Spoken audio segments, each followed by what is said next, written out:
Well, good morning. David, can you take the stage lights down just a little bit? Just a little bit. Hi.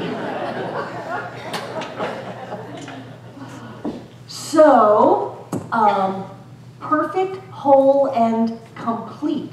One of the tenets of our teaching, which is really what lets us off the hook that so many other people, like Tim was singing about, want to make us wrong about. One of the things I love about this teaching is you can't screw this up. You can't screw this up. You haven't done anything wrong. You're not going to be punished. There is no hell, so you can just take that one off the list. And inside of each one of us is a love and a light and a life that cannot be diminished, and that it is our job to connect with that and to express it. But before I go there, I just want to catch you up a little bit on where I am at in my own life. This afternoon, I'm getting on a plane. I'm flying to LA, and I will attend the annual ministers' gathering in Los Angeles, and then next Saturday, John and I are getting on a plane from LA to Thailand.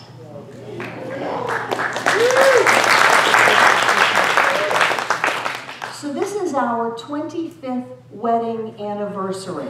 And we're spending it in Thailand. Because John has always had this fantasy about walking with a tiger. He has a shirt that's got red, it's got this big tiger on it, it's had it for years. And that's his power symbol of walking with a tiger. And when he found out that if you go to Chiang Mai, Thailand, there's a place called the Temple of the Tiger, where generations of Bengal tigers have been raised with the monks. They've been raised in love.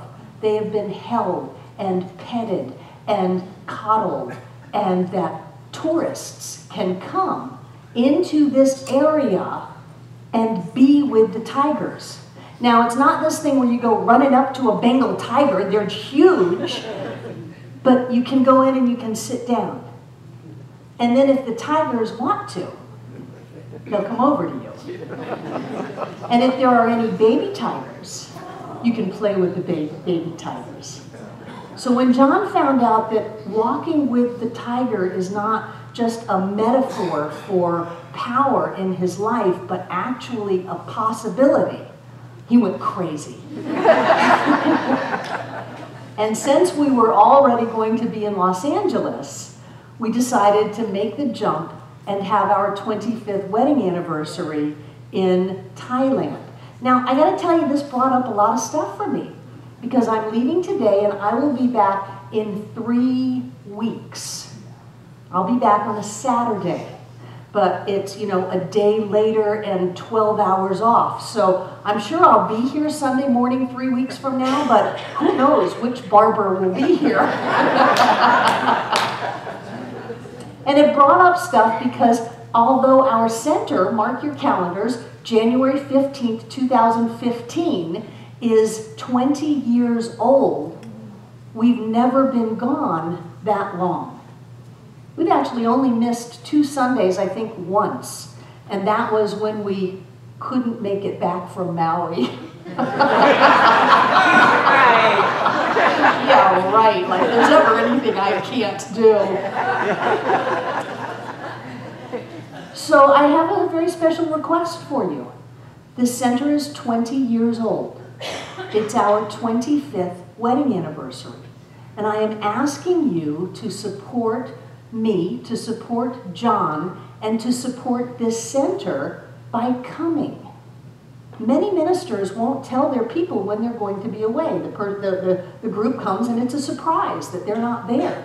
Why? Because there's this idea that says this center is personality driven, which means you come for me because I'm fantastic and inspiring and uplifting and a lot of fun, and I can understand that, but it's a bad idea. It's a real low-level game of commitment to the center.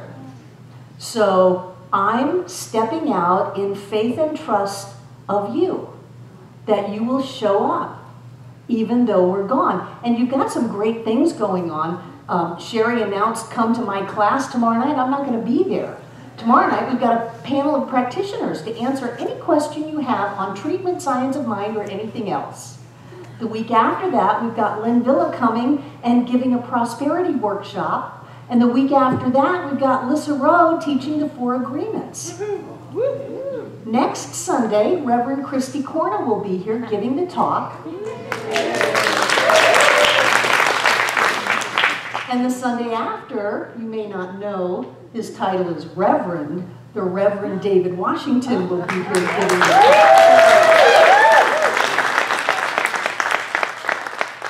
And on that note, one thing I totally forgot about announcing is I have 3 frozen turkeys that 3 of you get to take home this week. A turkey, a pan, and a baking bag, and you get to bring it back next Sunday by 10 o'clock cooked. Who wants a turkey? Terry Harrington. Who else wants a turkey? Who's in the back? Laura. Pardon me? Laura Cleveland. Laura Cleveland gets a turkey, and who else? Oh, Karen Corp gets a turkey. The 3 of you, I want you to meet me in the kitchen after the celebration. So, over the last couple of, so that just brings you up current to my schedule so that you know what's going on. And over the last couple of weeks, I don't know, I'm leaving for 3 weeks. It freaks me out. This center is my heart and soul. I put 20 years in it. You know, the boogeyman in the dark says you're going to come back and nobody's going to be here, and everything would have fallen apart. And those are the little whispers in my ear that is always pushing and saying, yeah, but what have you done lately, and was it good enough, and all of that. Everybody's got that. So I got sick. Every so often I get really, really sick, and I'm willing to let that go. I'm willing to let that be the final experience in my life, but I've had some time to sit quietly because I couldn't move and to contemplate what I believe, what I know, what my process is. So in the beginning stages of that experience of dancing with dis-ease, I had some visions of being back in my childhood home. I had a lot of pain in my chest. I mentioned last week that there were times I thought I was having a heart attack and all of that. And Margaret said, no, you're not having a heart attack. So there's all this pain, and I thought, where in the world did I pick up all this pain? And immediately I was back in my childhood home with all the yelling and the chaos and the freak out, and I took all of that and I put it right in my chest. And so I sat there for hours and I did forgiveness work. I did forgiveness work with my father, who was supposed to not be a practicing alcoholic, but in later years we learned was a practicing alcoholic probably until he died. And so there was all of that chaos and upset and fighting, and I forgave him because he was doing the best he could with what he had. And so I let it go that he was an angry, troubled man. And I forgave my mother for not standing up for us. And I forgave my siblings for being taught all they knew to do was to fight. And so we fought. We fought tooth and nail, drew blood on each other. And I forgave myself for taking that into my heart. And I sat there and I just, with the pain, I just kept releasing it and releasing it and releasing it. Because what I wanted to do was to get to that state where I know, no matter what the circumstances, we're not going to go through life unscathed. We're not ever going to not have problems in our lives. But I wanted to get back to that place where I knew that I was perfect. I was whole. I was complete, that I didn't have to change anything. I wasn't wrong. I didn't do anything that I needed to be punished for. And so I went back to this idea of perfect, whole, and complete. It is one of the premises upon which this teaching is based. Perfect God, perfect man or woman, perfect being, perfect spirit, perfect individualization, perfect outpicturing. There is a perfection in all of life, and we are created out of it. In the Bible it said we were made in the image and the likeness of God, and people have so warped that to turn around and create God in the image and likeness of them and not the best of them. To create it out of the worst of them, petty, vindictive, vengeful, angry, not very good looking. And instead, the point is that we are made out of God's stuff. We are beings of light. We are beings of love.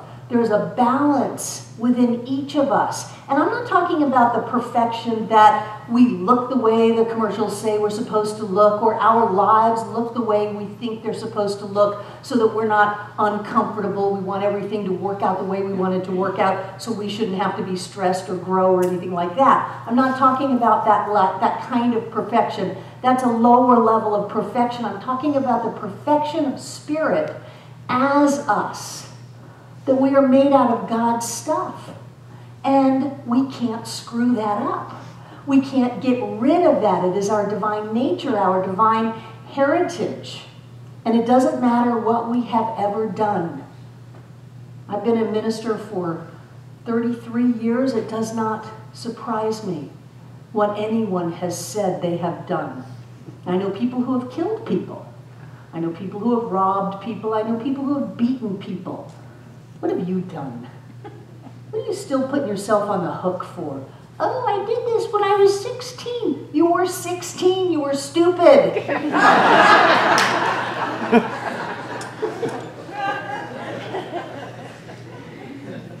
Whatever you did was the best that you could do at the time with what you had to work with. Everybody take a deep breath. This is a Barbara-ism. Let it come in. If you could have done anything differently, you would have. Since you didn't, you couldn't. That is the only thing that you could have done in that moment.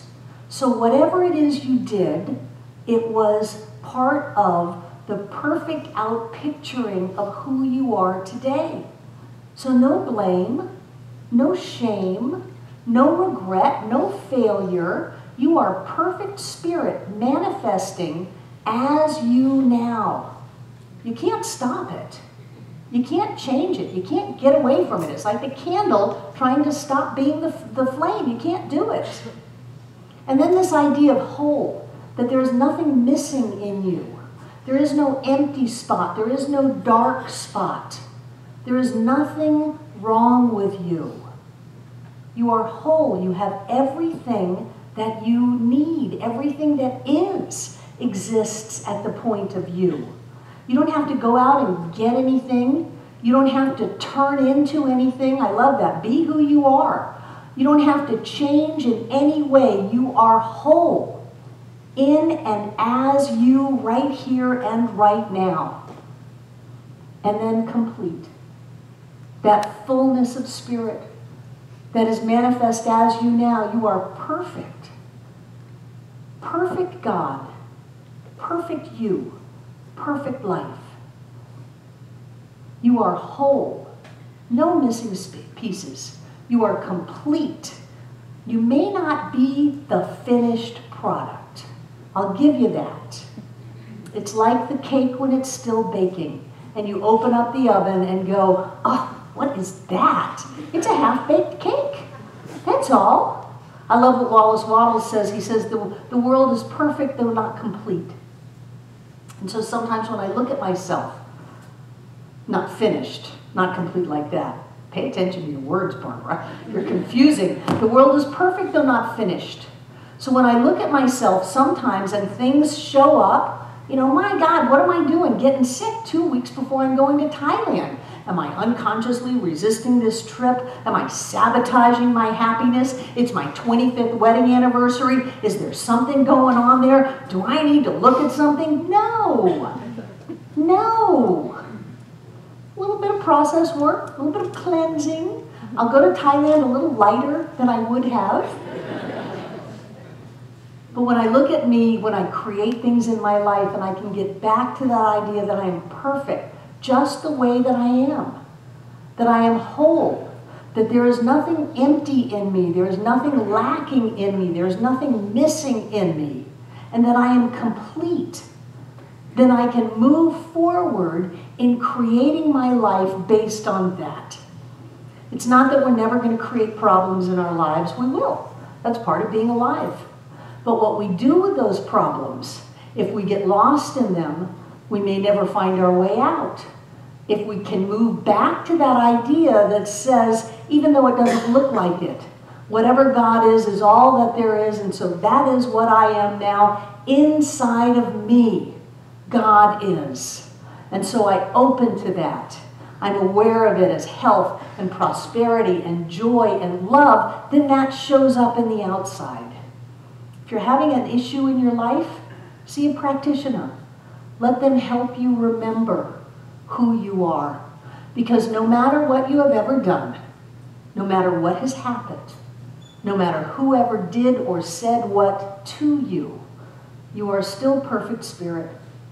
You are whole and you are complete. Right here and right now. And so it is.